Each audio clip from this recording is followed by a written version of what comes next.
Hello, in this video I'm gonna show you how to disable online status notifications on Nintendo Switch 2.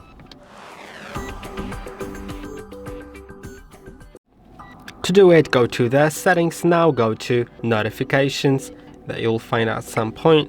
Now friend notifications, and you can disable online users here. Then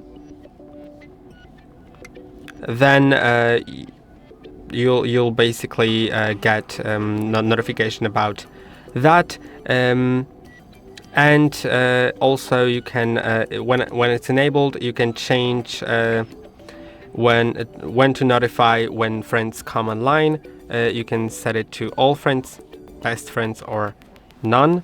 And I hope that this video was helpful. Don't forget to like and subscribe, and see you in the next one.